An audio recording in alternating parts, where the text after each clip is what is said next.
منحر قربانی کن. اصلا قربانی را ما عادت کرده ایم ذبح میگیم. ذبح در حیوانای مثل گاو و گوسفند بس میشود، اما شتر را نحر میکنند. حجای محترمه که تنبلی نکردن و در مزدلفه رفتن همون مذبح دیدن میدونن که شتر چه قربانی میکنن.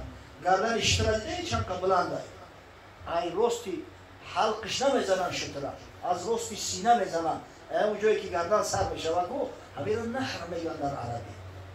با خاطر الله قربانی کن. خدا را شکر این سنت زیبا و بزرگ برای ما و شما را بیراست مونده است.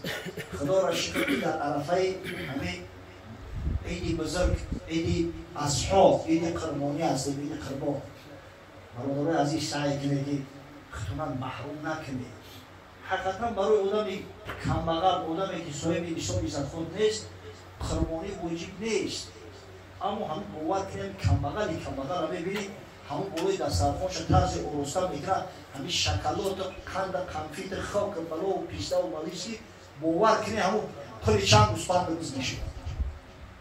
اگر هم پیسته و مالیز شکلات نخره انشالله پلی ها بس میشنوه. ایا هم پیسته و مالیز شکلات دیده که هیچ کلا میخرش از برای خدا همین بسکر بخری قربانی که بخون نیست. با عدد هر یک بویی که در بدن همون مول هست خدای تعالی امر میکنه است در نامه اعمال سلوک نویسد.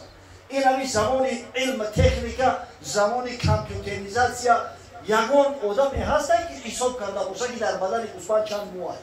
حساب کردهش هم نمیتونه وارد بشه. اما خدای بزرگ بیشتر شمار هر مویی که در بدن همون هست در نامه اعمال امر میکنه است که حسنه بنویسد. او هم سوقبایا کتاب کی در کار است. یا خلطک ارده بخری بود زن تبوی شنگوتی کنه کلچه کنه بروی در سرخون در بریز از برای خدا بیارمون تمام قربانی را از ایده دیگر چیزی بلازت نعمت خوب هستند خشاب حالی کسی که میکنه میکنه.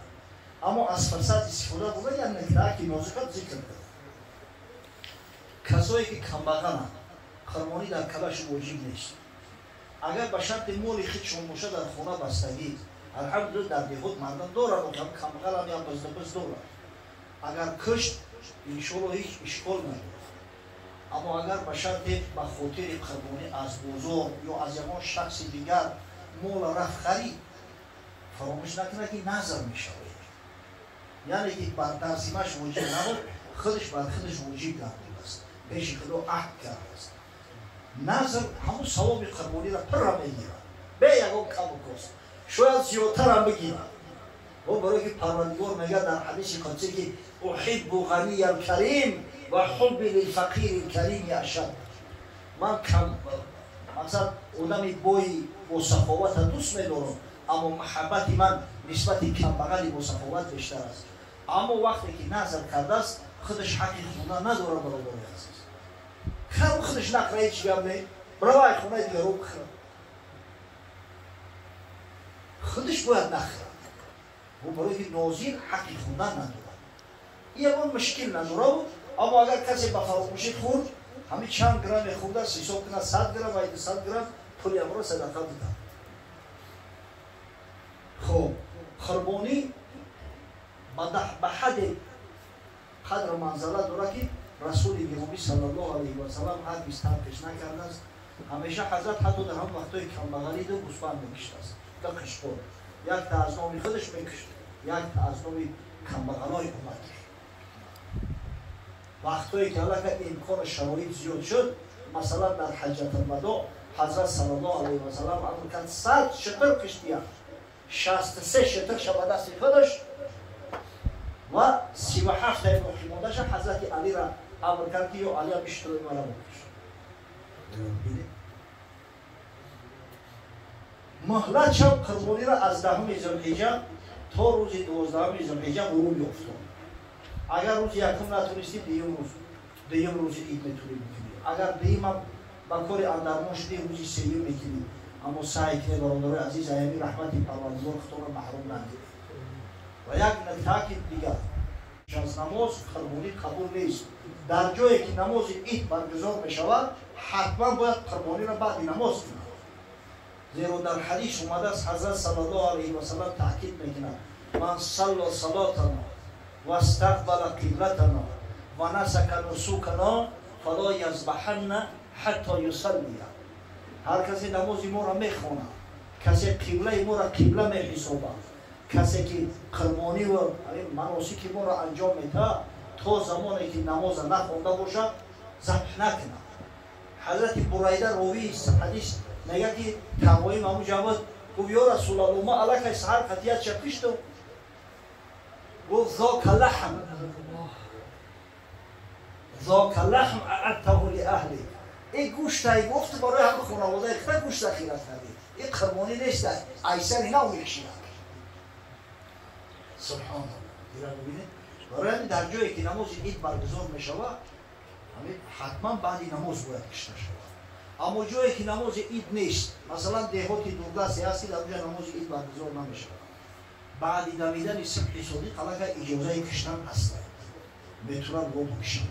ما یک فعل عجیب داریم، تا اون نماز هم میخونی و تا میایی و تا اون رو میکشی و در دیگ میدوزی، آخه روز نیمروزی میشود دیگه یک جو مردم بخرن مهمون ها سحر میآیند، آخه مهمان خانواده قربانی نداره، بگذارم قربانی کشی اول بکنه اول کارش بود کنه بعد برای یک جو مهمونی برای اون مردم سراسیمه که مقصد هم علوگیره گوریم، یعنی چیگر نیست همه پیشکی 2-3 کیلو گوشت بخر یا شوربه ها کبوداز خوردن بگیرن آخی گوشت قربانی بعد قربانی را کشتن میشود، پیش قربانی نه وانحر قربانی که میگه این شانئک هو الابتر.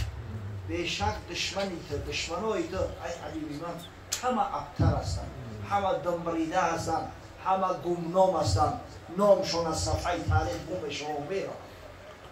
حقیقتا دیدیم مخینت الحمدلله ما زنده هستیم، دیدیم دشمنای پیامبر صلی الله علیه و سلم یگان کس اولادی هموار را واقعی مندهاش را ذکر کرده میتونه، اگر چنده که اولاداشو اسلام قبول کردن اما یگان کس گفته میتونه که پشت سیم چهارمشو کجا شده است. نه از ابو جهل ملعون مثلا فرزندان موندگی هست، اونم یک نفرش اکریمه رضی الله تعالی عنه صحابی پیغمبر شد، قهرمان جنگ یرموک بود، در یرموک شهید شد، اما یگان کس گفته میتونه که اون اکریمه چند فرزنده نبیرواش کیه ابیرواش کیه، چی برسد به ابولهبی بدبختش یا به دیگر دشمنان یا تا این نمی دشمنایی که همه به همه قریبی گذاشتن، کسایی بودن که نعوذ بالله قرآن افسانه میگفتن، محمد صلی الله علیه و سلم از سوداگری بی سواد میگفتن که جا شده.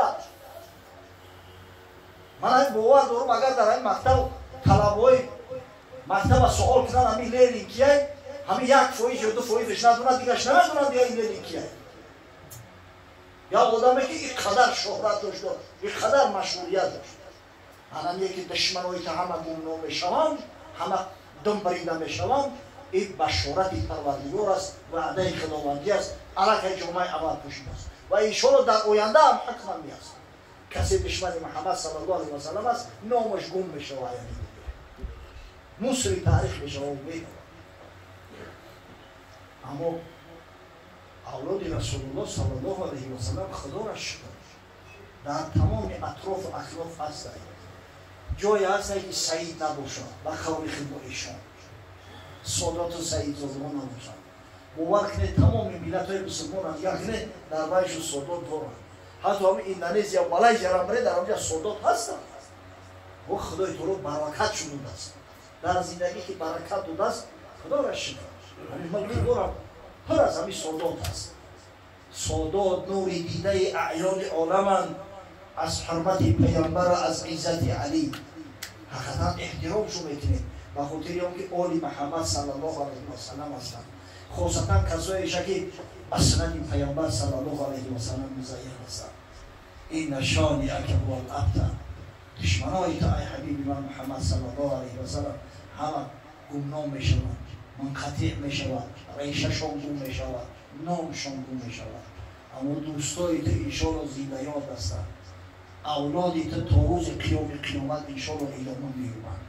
انشاءالله همون امام مهدیه که اهل سنت و جماعه عقیدهش دارن، اون مهدیه که شیعه و مفتیان را در نظر ندارم، همون مهدی واقعی را که پیامبر صلی الله علیه و سلم بشارت داده است که مرد پا به عرصه هستی میگذاره که نامش نام من است، یعنی نامش محمد است، پدرش نام پدر من است، یعنی ابن عبدالله است. عالم به عدل پر میکنه و به خاطر دین خدا میخیزد، مقصد با دشمنای خدا میجنگد. همون هم از همین اولاد پیامبر صلی الله علیه و سلم است. انشاءالله همین قرای قرآن هم اهل الله هستند، اهل رسول الله صلی الله علیه و سلم هستند. پروردگار بزرگ توی خوری بیرونجان ما را مبارک بگرداند. خداوند کدوم مهر ما را به خاندان مبارک بسازد. پروردگار برادرایی را که در این محفل خیر شرکت دارند و همه خیر روزهای سعادت و خوشبختی روزی توی نکاحی فرزندان و نوه‌هاشون برساند. خداوند عیدی را که منتظرش هستیم برامون مبارک بگردان و واقعا سبب قربت به سوی ذات پاکت بساز. پروردگار بابای حاجی ما را همراه فرزنداش و نوه‌هاش و اهل خاندانش و مهمانای محترمش ایشان قاری مقصد که رهبر این قوم از جمعی بلا و گزنده حفظ کنند. خادمای مسجد فرد روز قیامت همراه خادمان مساجد و همراه رسول الله صلی الله علیه و سلم اصحاب گرامیش محشور کنند. خداوند در این محفل، در این منزل، در این محله، در این دیار فیض و برکات خویش را نازل فرماید. پروردگار و عاقبت امورنا به خیر انجام. ربنا آتنا فی الدنیا حسنه و فی الاخره حسنه و قنا عذاب النار. آمین.